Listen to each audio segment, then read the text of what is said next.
Preface, sister, and we're reading Saturnastra, Loki. This is chapter 14.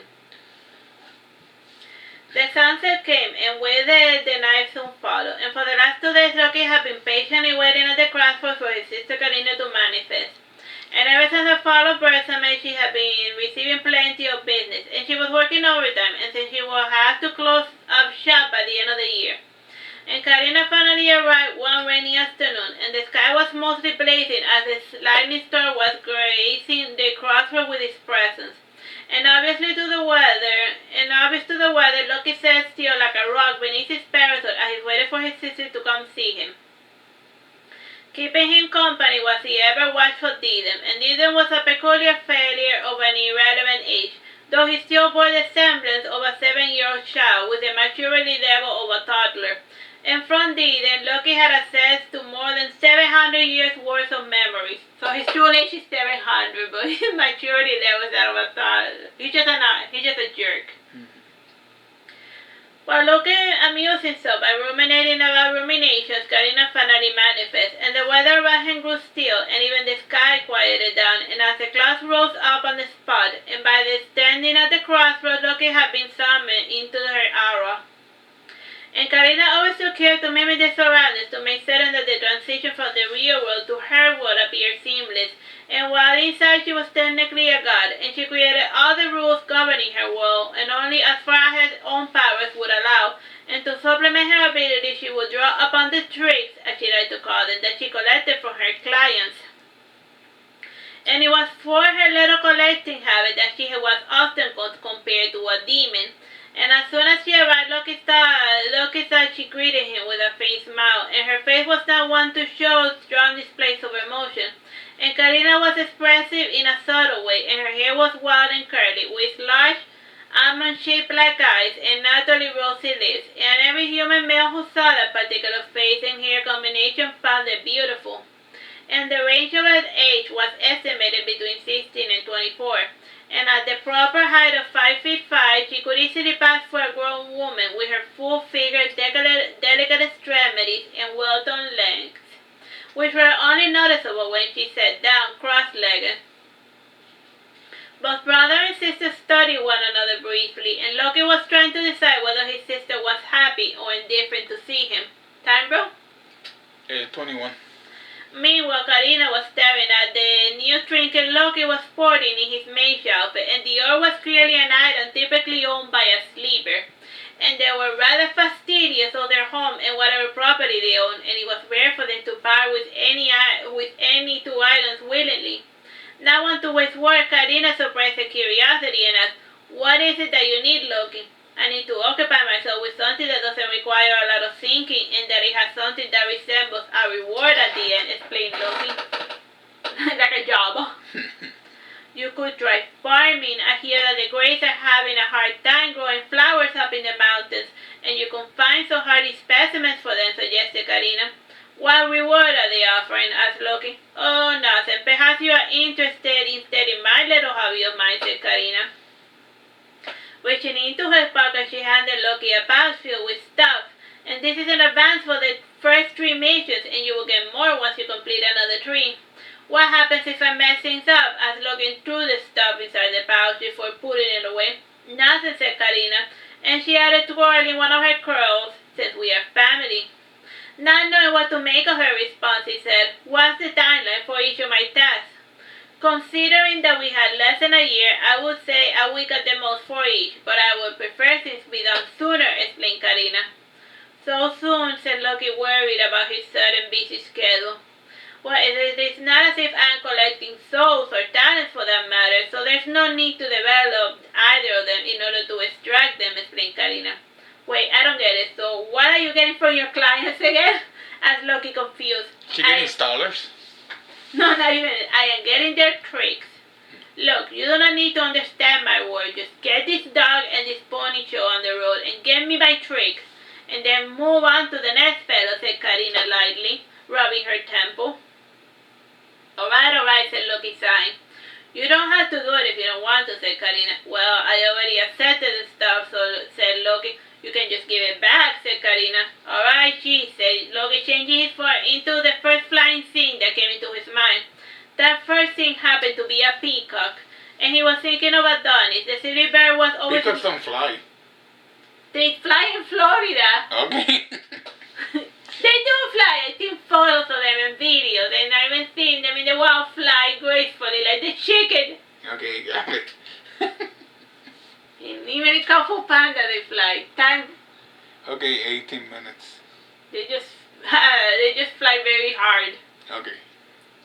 The silly bear was always looking at himself in the mirror, and as he flew he felt himself quite free and happy. And it was only when his magic as a rather solid cloud that he realized that he was still within Karina's area. And he saw his sister's light snickering, and then he was sent back to the real world. And only that he was no longer near the vicinity of little Sophia, and Loki circled around a bit until he found his berries, and based on the mental information he received from Karina, his target lived in a little cottage near the rivers. And it was in one of the small fishing settlements that populated the coast. And instead of fishing, the fellow he was looking for was found inside the tent in deep contemplation. And the man he was helping was named Finian Meal, and he was common for orphans to be given the name of their patron goddesses. And currently in the continent there was about 6 orphanages, though before the fall there will be 10 in total, and each named after a fellow goddess. And Loki landed in the hut, assuming that the fellow was already used to such strange visitors. And the moment Finian saw Loki, he chased him out of the cottage with his fishing rod. Loki made a high-pitched whine, and he flew with his tail outstretched in mimicry of a peacock. And he was in a safe distance. He assumed the form that Karina was using to deal with the fellow. Entering the water, he took in the form of a mermaid with an aqueous rippling body, and he stepped out of the water, and the ground would drip ever so softly. And his progress reminded him of a soaking wet towel being moved around the floor. And the man, when he saw Loki, smiled, and he exited the hut. And Loki was about to get to the point, but he chose to remain silent. And he kept by Finian, watching the fellow go through his routine, pretending to look interested. And by the second day, Loki was bored beyond tears, and breaking the character, he said to Finian, "Look, you got the companionship you wanted. Just show me your tricks so I can go home already." "You're not the water spirit from before," said Finian, frowning. "How perceptive of you. Look, I don't know what your deal was with my sister, but the clock is ticking, and we need you to pay your tab if you catch my drift," said Loki. "I am not so much of a fool as you in magic, and it is not my first time I bargain with your kind," said Finian coolly. "Is that so? Well, then I suppose there is just one thing to do," said Loki, sinking beneath the water. Finian watched the surface ripple and throw bubbles while Loki mused about what he wanted to do.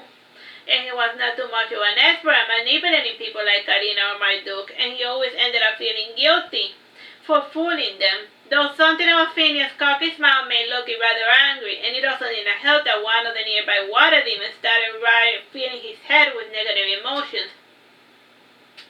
In the end, he stretched his watery lips and he started drowning the fisherman, who was yelling, "Pay what you owe, you fool!" So now he just went on the fisherman like, "Pay what you owe!" The fisherman was far too focused in escaping and drowning to have a semblance of an intelligent thought, and while the water demon was laughing at Loki, eventually Karina separated the two. And raising her voice, she said, "You are not helping Loki. Why don't you go bother someone else?" "I'm sorry," said Loki pitifully.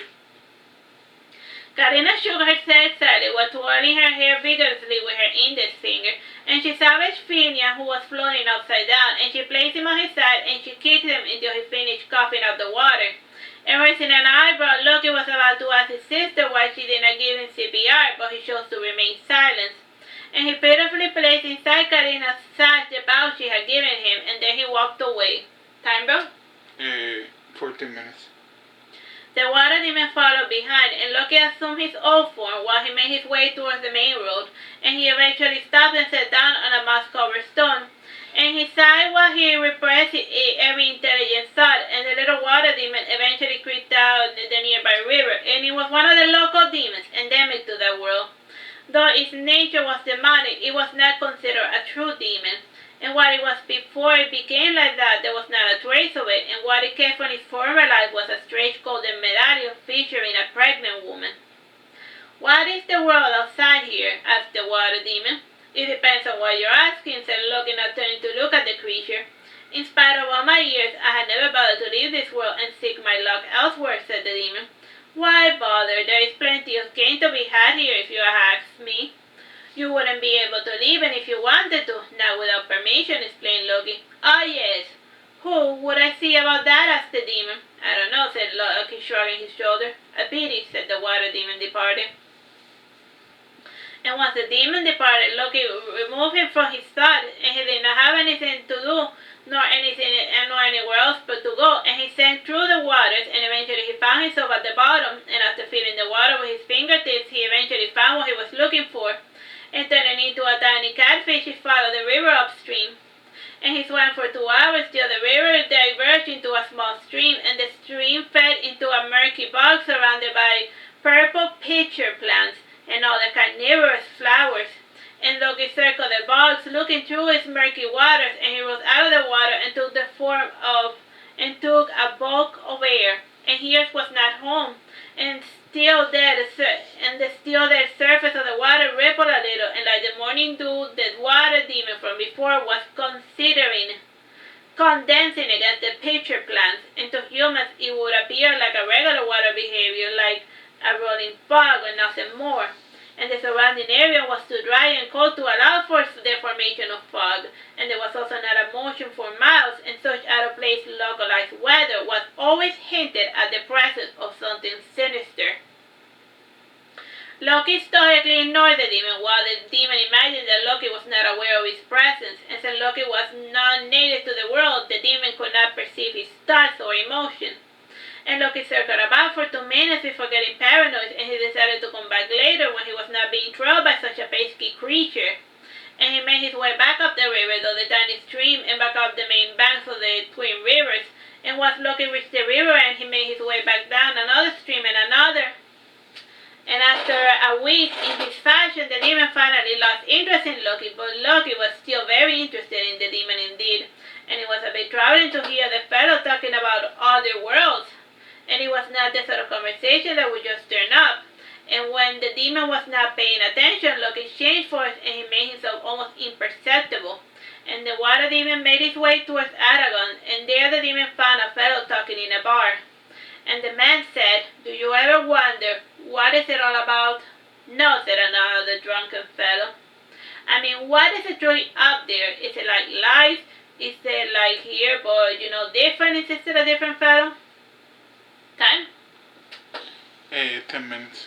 Loki drew nearer to the apparent raving drunkard, and the man was indeed drunk, and he wondered why he was speaking about the cosmos and other matters, and there was never revealed to be locals, and like the water demon, Loki started to think about both subjects. And the first was dreaming about visiting other worlds completely different than his own. And meanwhile, Loki ruminated about how a person could imagine something akin to space travel, and the answer was given by Didem. And he pointed out to the cult of the god Auno, and he was always paired up with the polar opposite of Rhydom, and Rhydom provided the wind that moved objects on the planet, while Anu and his celestial winds moved all the stars and the moons outside the world. His chain of thought was broken when Didem informed him that the demon was on the move again. And from a different occasion, the demon tried to fly up as high as possible, but since he was a water demon, he had the same limitations as water, and he could never fly higher than the clouds. And a bit curious, Loki did indeed fly higher and higher than the demon, taking the form of a flying fish, and as Loki flew, the sky started darkening around him, and even though the sun was still out, and that high up, the sky was cloudless and free of vapor, and the higher he went, the less progress he made, and it was only when he started staring all about did he notice that around the altitude of 6,000 kilometers he was not allowed to fly any further. And there was not a wall per se, but if he flew by looking towards the side of the clouds or the ground, he noticed that the distance did not increase. Time? In 8 minutes. Falling down, the friction with the clouds created a bit of a flare, and the more he picked up speed, the more his fish body glowed, and eventually his form changed into that of a flying fiery fish. And the water demon saw that Loki Loki fall from the sky, and his curiosity grew immensely. And the demon trod after Loki to try to catch up with him, and Loki eventually crash landed in a nearby lake. And the little boy throwing stones in the water screamed, and he fled due to the splash that Loki made. And when the demon finally caught up with Loki, his face was turned from excitement to disappointed when he recognized the fellow. Its rippling face acquired many human features, and as to enunciate a question, "Where do you come from?" "Not from up, but from below," said Loki. "What sort of fool do you take me for?" said the demon. "A big of a fool as any other fellow as I met, and I can't help but judge by his own condition, and since disease seems to be endemic to your kind, then I suppose you take all people you meet as liars and hypocrites," said Loki, folding his arms. "Everyone I ever met is a little bit of both, and you are no different," retorted the demon. "Believe me or not, it is your choice, and I have nothing to gain from convincing you of anything," he added, walking away. "And I grow bored of you, so good day, and happy hunting, my friend." Time? 7 minutes. The water demon started bumbling as his temperature started rising in a fury, and he was not used to people being so nonchalant with him. And not want to let such a thing stand, the demon pounced on Loki, surrounding him in an attempt to drown him or possess his body. And Loki changed his form into that of a fish, but then the demon made the water surrounding Loki stagnant, and Loki once again changed his form into an overgrown tardigrade. And the demon in vain tried to inflict violence upon Loki, and being a bit of a water demon, his options were rather limited. And if he rose the temperature, Loki turned into a tube worm. And if he started to freeze, Loki turned into a barnacle shrimp, and so forth and so forth. And as for his soul, the demon was not having any luck claiming it, and there was a certain stickiness, stubbornness about it, and it reminded the demon of the souls that tended to animate the revenants of the undead during the summer months. And when winter came, they would usually become dormant, and the demon desisted his assault after an hour. And Loki was silent, marveling at his own magnificence. Of all of his siblings, he had the best ease when it came to shape-shifting. However, he had his own flavor in this department, and he was always partial to fishes and chimeric abominations when on the prowl. And feeling a bit sorry for the demon, he said, "Look, I will show you what lies beneath." And reaching into his hair, he brought out a shovel and he started digging, and the demon watched Loki with an air of disbelief. And once Loki felt that the hole was deep enough, he started to play the waiting game, and usually by 12 meters one was bound to run into something or another.